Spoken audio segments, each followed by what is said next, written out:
Hello friends, मैं हूं अजीज शेख। आप देख रहे हैं movie stock movie explain channel, जिस पर आज मैं बात करने वाला हूं हॉकाई के एपिसोड नंबर 3 के बारे में, जिसमें इस बार हमें इको की ओरिजिन बताई जाती है। लेकिन उससे पहले बाकी 2 एपिसोड्स के रीके भी चलते हैं, जिस पर मैं ऑलरेडी वीडियो बना चुका हूं। लेकिन सेकंड एपिसोड के एंड की बात करें तो एंड की सिचुएशन में हमने हॉकाई को जानबूझकर खुद ही को ट्रैक सूट माफिया के जाल में फंसाता हुआ देखते हैं, क्योंकि उसे वहां पर जाकर उनके बॉस से बात करनी है, यानी कि उनकी गलतफहमी मिटानी है जो उन्हें केट के कैरेक्टर को लेकर आ गई है कि केट ही रॉनिन है। और फिर वो एपिसोड एंड इको के अपीयरेंस को दिखाकर किया जाता है, जिसके बाद की कंटिन्यूएशन आपको इसी वीडियो में मिलने वाली है। यानी कि ये वीडियो फुल ऑफ स्पॉइलर है इसके थर्ड एपिसोड को लेकर, जिस बात को आपको बिल्कुल भी भूलना नहीं चाहिए। बाकी बिना टाइम वेस्ट किए चलिए अब शुरू करते हैं इस वीडियो को। लेकिन उससे पहले बनती है एक छोटी सी रिक्वेस्ट, जो है इस चैनल को सब्सक्राइब, वीडियो को लाइक और शेयर करने की।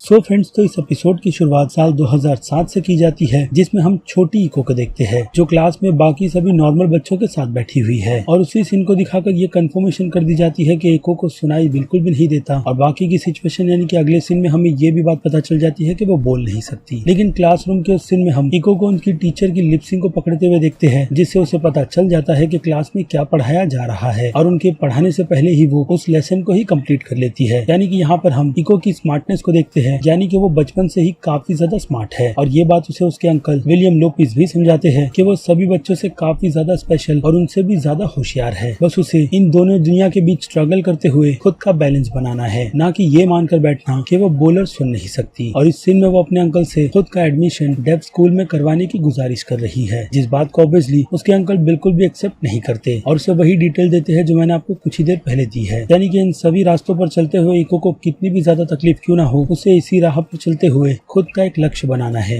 यानी कि खुद को वीक नहीं समझना। और फिर उसकी अच्छी हियरिंग एबिलिटी के अलावा पढ़ने के अलावा भी फाइटिंग स्किल्स भी दिखाई जाती है, जिसमें वो काफी ज्यादा माहिर है और अपने से अच्छे ज्यादा ताकतवर लोगों को भी वो काफी अच्छी तरीके से फाइट में हैंडल कर सकती है। और फिर वहीं पर एक डिटेलिंग एक अननोन पर्सन की भी दी जाती है, जहाँ उसके अंकल इको से उसे इंट्रोड्यूस करवाते हैं और इको से मिलने के लिए भी आते हैं, जिन्हें देखकर वो काफी ज्यादा खुश होती है। अब ये कैरेक्टर देखकर कॉमिक बुक के हिसाब से तो विल्सन फिश यानी कि किंगपिन लगता है, लेकिन ये एमसीयू है, जिसमें कई सारी चीजों का अगर अंदाजा लगाया जाए तो एमसीयू वाले उसी का उल्टा प्रेजेंट करते हैं। लेकिन फिर कुछ लीक्स खास करके किंगपिन से ही रिलेटेड हमें इसी बात पर सोचने पर मजबूर कर देते हैं कि वो शख्स और कोई नहीं बल्कि किंगपिन ही है। लेकिन फिर भी शो में अभी के लिए तो पूरा का पूरा शख्स स्वॉर्ड मास्टर यानी कि जैक के कैरेक्टर पर ही जाता है, क्योंकि उसकी भी एज इस टाइमलाइन के हिसाब से बिल्कुल परफेक्ट है, जिनकी और थोड़ी डिटेलिंग पर बात करता हूँ। लेकिन उससे पहले बात कर लेते हैं शो में दिखाए गए माया यानी कि इको के और पास्ट की, जिसके बाद ये टाइमलाइन उस पास्ट से थोड़े प्रेजेंट में आती है, यानी कि मिड में, जहाँ पर माया पूरी तरीके से यंग हो चुकी है, जिस दुनिया में रहकर उसने खुद का बैलेंस भी बना लिया है। और यहाँ पर हमें इसके किक बॉक्सिंग से लेकर अच्छी खासी फाइटिंग स्किल्स देखने मिलती है, जिसमें वो काफी ज्यादा माहिर है, यानी कि अच्छे से अच्छे लोगों को वो मार सकती है। जिसके बाद अगले सीन में हम माया की जिंदगी बर्बाद होते हुए देखते हैं, यानी कि एक रात जब वो अपने अंकल के ठिकाने पर आती है तो वहाँ आने के बाद वो रॉनिन को देखती है, जो वहाँ पर ट्रैक सूट माफिया की गैंग को खत्म करने के लिए आया है। और देखते ही देखते वो ऐसा करता भी है, जिसे रोकने की कोशिश माया धीरे धीरे कर रही होती है, लेकिन फिर भी वो रॉनिन तक नहीं पहुँच पाती, जो अपना काम कर वहाँ से निकल जाता है। और जाते जाते वो उसके अंकल की भी जान ले लेता है, जो मरने से पहले माया को यही कहते हैं कि उसे यहाँ पर नहीं होना चाहिए, क्योंकि उसके अंकल जो काम करते हैं वो ऑब्वियसली गैर कानूनी है, इसलिए वो नहीं चाहते कि माया इन सब में इन्वॉल्व हो। लेकिन अब ना चाहते हुए उसके अंकल की मौत ने माया को इस रास्ते में घसीटने की कोई भी कसर नहीं छोड़ी, जिस पर चलते हुए अब उसका एक ही लक्ष्य है, रॉनिन को पकड़कर उसे जान से मारना। क्योंकि रॉनिन ने जो किया है वो उसकी नजरों में सही है, लेकिन माया की नजर में बिल्कुल भी नहीं, इसलिए बस वो बदला ही चाहती है। लेकिन अब बात करें माया की कॉमिक बुक की ओरिजिन की, तो माया की कॉमिक बुक में यानी कि इको की कॉमिक बुक की ओरिजिन काफी ज्यादा डिफरेंट है, जिसमें उसके अंकल नहीं उसके पिता की मौत हुई थी। बाकी माया की पावर्स की बात करें तो उसके पास हियरिंग की एबिलिटी बहरे होने के बाद भी काफी ज्यादा अच्छी है, क्योंकि वो आवाजों को फील कर सकती है सुनने से ज्यादा। इसी के साथ साथ वो सामने वाले को देखकर उनके मूव्स को भी कॉपी करती है टास्क मास्टर की तरह। लेकिन कॉमिक बुक में माया के कैरेक्टर के साथ जो चीज बुरी थी वो थी पढ़ाई में बिल्कुल भी अच्छा ना होना, जो कि अब एमसीयू के यूनिवर्स में बिल्कुल ही उल्टा है। बाकी उसके पिता को मारने के पीछे का जो रीजन था वो इसी एमसीयू की शो की तरह बिल्कुल साफ था कि माया के पिता इस जोन की दुनिया से बाहर निकलना चाहते थे, लेकिन उनका पार्टनर जो कि कॉमिक बुक में विल्सन फिस्क यानी कि किंगपिन था, वो ये चीज बिल्कुल भी नहीं चाहता था, इसलिए उसने खुद आकर अपने पार्टनर की जान ली थी, जिसके मरने से पहले उसने अपने पार्टनर यानी कि किंगपिन को यही कहा था कि वो उसकी बेटी का ख्याल रखे। और बदले में किंगपिन ने इस वादे को पूरा किया था माया को बोर्डिंग स्कूल भेजकर। बाकी बात रही माया की माँ की, तो उसने उसे बचपन में ही छोड़ दिया था उसके पिता के कारनामों की वजह से, जिसका कॉमिक बुक में कभी भी जिक्र नहीं हुआ, इसलिए इसलिए उस पर बात करके कोई मतलब नहीं बनता। लेकिन बात करें स्कूल की लाइफ की, तो वहाँ पर माया ने वही अपनी पावर्स को समझा। बाकी वो पढ़ाई से लेकर बैली डांस में भी बहुत ही ज्यादा एक्सपर्ट हो गई, जिसके बाद विल्सन फिस्क ने उसके कारनामों को देखकर यानी कि उसकी स्किल्स को देखकर उसे अपना क्राइम पार्टनर बना लिया, जिस बारे में उसे बिल्कुल भी नहीं पता था कि वो किस गलत राह पर चल रही है। लेकिन एमसीयू की इस सीरीज में माया के कैरेक्टर को देखकर ये बात बहुत ही अच्छी तरीके से समझ आ जाती है कि उसे पता है कि वो किस राह पर चल रही है। बाकी विल्सन फिस्क के कैरेक्टर को माया कॉमिक बुक में फादर फिगर मानती है और शायद वैसा ही कोई इस सीरीज में भी होगा। अगर वो कैरेक्टर विल्सन फिस्क रहा तो, या फिर जैक भी हो सकता है। लेकिन बाद में कॉमिक बुक में माया का जो चक्कर था वो हॉकाई से नहीं बल्कि मैट मोडक यानी कि डेयरडेविल से चल रहा था, जिसके बाद किंगपिन ने उसे झूठ बोला था उसके पिता की मौत का, कि उसके पिता को और किसी ने नहीं बल्कि डेयरडेविल ने मारा है। और फिर क्या, वो डेयरडेविल की जान की दुश्मन बन गई और उसे जगह जगह ढूंढने लगी। इनफैक्ट उसे कोई भी बंदा डेयरडेविल की कॉस्ट्यूम में दिखता वो उसे ही फोड़ना शुरू कर देती। और फिर एक समय पर उसका सामना डेयरडेविल से होता है जब वो उसे ओपन चैलेंज देती है, और उस लड़ाई के दौरान वो ये नोटिस कर लेती है कि डेयरडेविल और कोई नहीं बल्कि मैट मोडक है, क्योंकि उसके फेस पर एक निशान को नोटिस करती है जो मैट मोडक के भी फेस पर था। और उसे वहीं पर देखकर वो ये चीज बहुत ही अच्छी तरीके से समझ जाती है कि मैट मोडक जितना यंग है उस हिसाब से तो वो उसके पिता को नहीं मार सकता, इसलिए उसके पीछे किंगपिन ही है। ये बात उसे बहुत ही अच्छी तरीके से पता चल जाती है। और फिर क्या, वो जाकर सीधे किंगपिन को मार डालती है, जो कैरेक्टर कॉमिक बुक में कभी मरा ही नहीं। लेकिन फिलहाल तो कुछ समय के लिए था, जिसे मारने का क्रेडिट कॉमिक बुक में इको को ही जाता है। उसके बाद वो वहाँ से कहीं और चली गई थी, जहाँ जाने के बाद उसने मार्शल आर्ट सीखा यानी कि जापान में। और वहाँ से आने के बाद उसने ये भी नोटिस किया कि मैट मोडक किसी दूसरे के प्यार में पड़ चुका है। लेकिन वहीं पर डेयरडेविल उसकी मदद भी करता है और कैप्टन अमेरिका के साथ मिलकर उसे बाद में वहाँ पर रॉनिन की आइडेंटिटी दे दी जाती है, जिसे लेकर उसने वही सारे के सारे कारनामे किए हैं जो एमसीयू के यूनिवर्स में हॉकाई ने किया है, यानी कि जापान के सारे माफिया को खत्म कर देना, जिसके बाद उसके कई सारे दुश्मन बन गए थे। और इस दुश्मनी के बीच उसे इलेक्ट्रा ने अपने हाथों से मारा था, जिसके मरने के बाद उसे रिचुअल कर जिंदा किया गया था ताकि वो जुर्म के रास्ते पर चलना शुरू कर दे। लेकिन वहाँ पर अवेंजर्स ने आकर उसे बचा लिया था, यानी कि इको यहाँ पर मरकर जिंदा हुई थी, जिसने जिंदा होते के साथ में ही इलेक्ट्रा की वहाँ पर जान ली थी, जो कि एक्चुअल में इलेक्ट्रा नहीं बल्कि स्कल थी। जिसके बाद इको की ऐसी ही मौत मून नाइट की कॉमिक बुक में हुई थी, जिसे मारने का क्रेडिट लॉर्ड बॉलिज के कैरेक्टर को जाता है। लेकिन कॉमिक बुक में कहाँ कोई मरता है, वैसे ही इको के साथ हुआ था, जिसके बाद अवेंजर्स की कॉमिक बुक के इशू में उसे जिंदा कर बाकी दूसरे कामों के लिए यूज किया गया, खास करके अवेंजर्स की टीम में रहकर। और अभी प्रेजेंट की टाइमलाइन में इको एक काफी पावरफुल कैरेक्टर मानी जाती है, और उसके पीछे का रीजन है फीनिक्स की पावर, जिसे उसने पूरी तरीके से अपने अंडर कंट्रोल में ले लिया है। लेकिन फिलहाल तो ऐसा कुछ भी अभी एमसीयू के यूनिवर्स में इको के कैरेक्टर के साथ में बिल्कुल भी नहीं हुआ है, क्योंकि ये इसकी शुरुआत की जर्नी है, यानी एक एक्सटेंडेड कैमियो है, जिसकी बाकी डिटेल तो हमें अलग से ही इको की स्पिन ऑफ की सीरीज में देखने के लिए मिलेगी, यानी कि उसी की जर्नी जिसे हॉकाई की सीरीज के बाद शुरू किया जाएगा। तो अब माया की कॉमिक बुक की ओरिजिन से हटकर आते हैं एपिसोड पर, जहाँ पर हॉकाई और केट को बांध कर रखा गया है, यानी कि ट्रैक सूट माफिया के ठिकाने पर, जहाँ पर सभी गैंग के मेंबर बैठकर मस्ती कर रहे हैं। और केट उनमें से एक मेंबर को अपनी तरफ करने की कोशिश कर रही है, जो चीज क्लिंट को बिल्कुल भी पसंद नहीं आती। जिसके बाद वहाँ पर माया आती है उनसे बात करने के लिए, जो आते के साथ में ही ये नोटिस करती है कि क्लिंट के कान में ईयर की मशीन लगी हुई है, जिससे वो उसे बहरा समझती है। जिसके बाद क्लिंट उसे एक्सप्लेन करता है कि वो पूरी तरीके से बहरा नहीं बल्कि कुछ चीजों को सुन सकता है। जिसके बाद माया उसे नसीहत उस मशीन को निकाल कर फेंकने की देती है, जिससे निकाल कर वो लोग और भी अच्छी तरीके से सुन सकते हैं। लेकिन फिलहाल तो क्लिंट को वहाँ पर साइन लैंग्वेज बिल्कुल भी समझ नहीं आती, और फिर वहाँ पर काजी आकर उन्हें एक्सप्लेन करता है कि सिचुएशन चल क्या रही है, क्योंकि माया को सिर्फ और सिर्फ रॉनिन का पता चाहिए, जिसके बारे में झूठ बोलते हुए क्लिंट यही कहता है कि रॉनिन मारा जा चुका है, वो भी ब्लैक विडो के हाथों। और इसके अलावा केट का उसके साथ कोई भी लेना देना नहीं है, जिसने बस उसके कॉस्ट्यूम को पहन लिया था।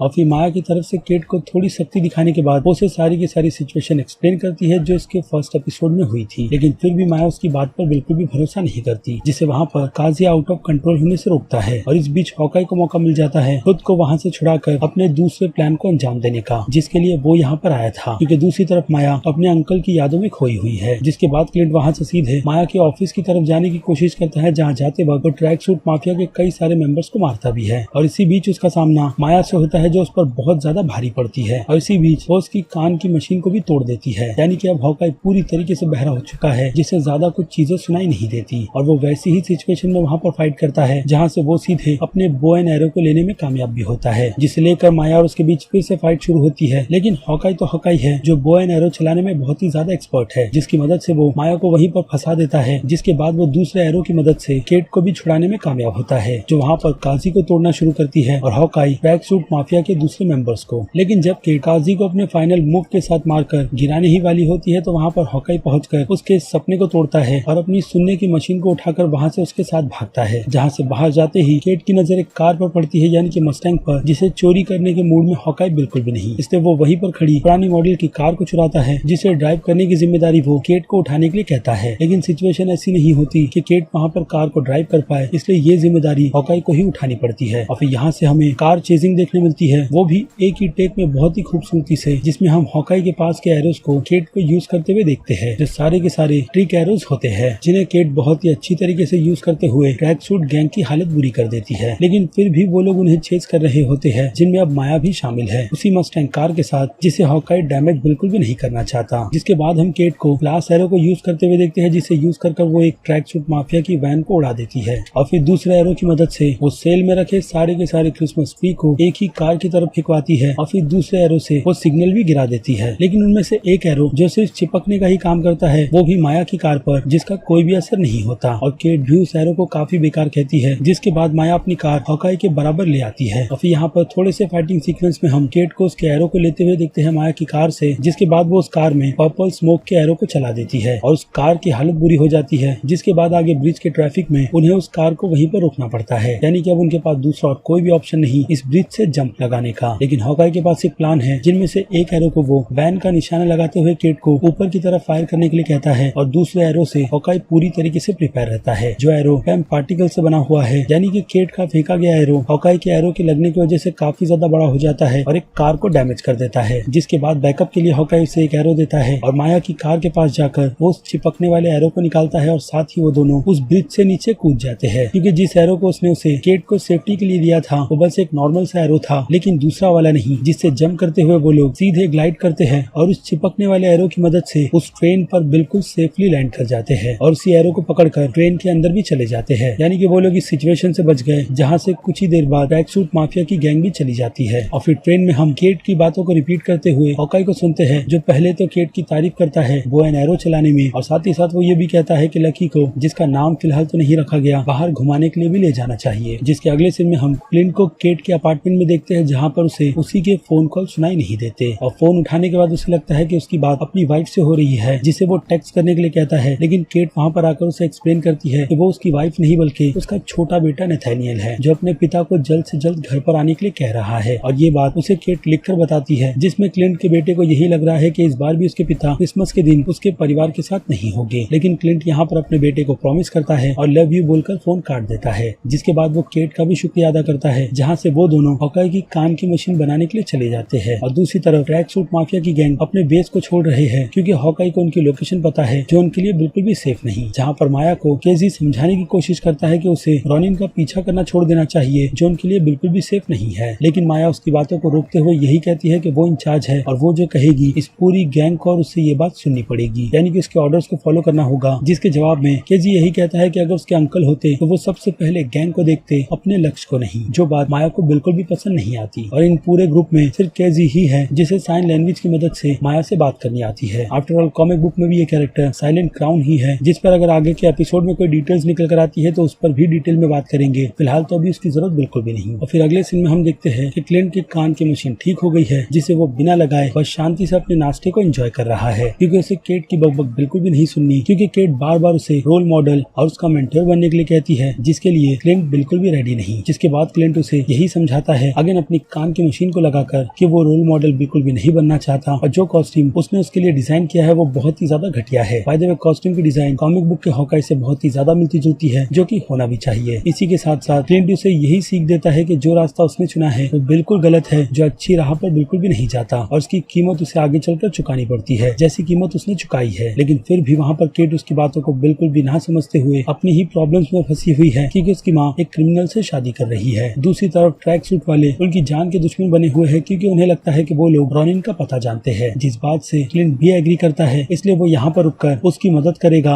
और रॉनिन के किए गए कारनामों को पूरी तरीके से ठंडा करेगा, जिसका दाग फिलहाल तो केट पर लगा है। और वहीं केट क्लिंट से बिल भरवाने के बाद लकी का पिज्जा डॉग वाला नाम सोचती है, जो नाम उस डॉग को भी पसंद है। और फिर दोनों के पार्क में चलते वक्त क्लिंट ये भी बात रिवील करता है कि ट्रैक सूट माफिया का जो बॉस है माया नहीं, जिसे केट समझ रही थी, बल्कि और भी कोई, जो कि ऑब्वियसली सस्पेंस है, जैक या फिर किंगपिन, जिससे उन्हें बिल्कुल भी उलझना नहीं है। लेकिन इसके पहले जब इस गैंग से हॉकाई का यानी कि रॉनिन का सामना हुआ था, तब ये गैंग बहुत ही ज्यादा छोटी थी और उसने उन्हें ट्रैक कर उनके मैनेजर को मारा था, जिसके बाद से ये ग्रुप हिसाब से काफी ज्यादा बड़ा हो चुका है और उसे नहीं पता कि उसकी जड़ कितनी ज्यादा फैल चुकी है। लेकिन जो कोई भी बंदा इस गैंग को चला रहा है वो बहुत ही ज्यादा खतरनाक है। जिस बंदे से लिंक केट सीधे जैक को करती है, क्योंकि जो कुछ भी उसने जैक के साथ रहकर एक्सपीरियंस किया है उससे उसे यही लगता है कि जैक बहुत ही ज्यादा बुरा है। और फिर जैक का उसे चॉकलेट देना जो कि अरमान के घर की थी, इससे उसका शक और भी काफी ज्यादा बढ़ गया है। इसलिए वो हॉकाई को यही कहती है कि वो लोग वहाँ से सीधे उसकी मॉम के पेंट हाउस जाएंगे, जहाँ जाने के बाद वो उसकी माँ के सर्वर यानी कि बिशप सिक्योरिटी में लॉग इन करेगी और इन ट्रैक सूट माफिया के मेंबर्स का पता लगाएगी, खास करके कैजी की मिली गई डिटेल्स से। जिसके बाद वो लोग पेंट हाउस जाते हैं और वहाँ पर केट कैजी की इन्फॉर्मेशन निकालना शुरू करती है, जो किसी सैलून प्राइवेट लिमिटेड कंपनी के लिए काम करता है। अब इस कंपनी से रिलेटेड डिटेल्स मैंने ढूंढने की कोशिश की, जिसका मुझे कॉमिक बुक में फिलहाल तो कोई भी रेफरेंस नहीं मिला है। इसलिए आते हैं फिर से एपिसोड पर, जहाँ पर हॉकाई को कुछ तो दाल में काला लग रहा है। इसलिए वो सर्वे करने के लिए चला जाता है, जहाँ सर्वे करते वक्त उसकी गर्दन पर तलवार रखने का काम जैक करता है, जो तलवार रॉनिन की थी। और दूसरी तरफ केट को उसी के सर्वर से लॉग आउट भी कर दिया गया। और फिर क्या इसी सिचुएशन में इस थर्ड एपिसोड को यहीं पर खत्म कर दिया जाता है, बिना कोई भी और ज्यादा डिटेल ना दिए, जिसका पता हमें सीधे इसके अगले एपिसोड में ही चलेगा, यानी कि नेक्स्ट वीक। जिसके एपिसोड के लिए अब आप कितने ज्यादा एक्साइटेड है उस बारे में मुझे कमेंट कर जरूर बताइएगा, क्योंकि अब मेरे हिसाब से वीडियो को यहीं पर खत्म कर देना चाहिए, क्योंकि एपिसोड भी खत्म हो गया है और मेरी डिटेल्स भी, जिसे लेकर अब आपकी क्या राय है उस बारे में मुझे कमेंट कर जरूर बताइएगा। बाकी मैं हूँ अजीज शेख, आप देख रहे थे movie stock movie explain channel, जिसे अगर आपने अभी तक सब्सक्राइब नहीं किया है तो सब्सक्राइब कर लीजिए और बगल में बने हुए इस बेल आइकन के साथ साथ नोटिफिकेशन को भी ऑल पर क्लिक कर दीजिएगा। बाकी अब मैं मिलूंगा जल्दी आपसे दूसरी किसी वीडियो में किसी और फिल्म या फिर किसी और सीरीज के टॉपिक पर बात करते हुए। तब तक के लिए आप मेरे चैनल के बाकी दूसरे वीडियोस को भी एंजॉय कीजिए। Till then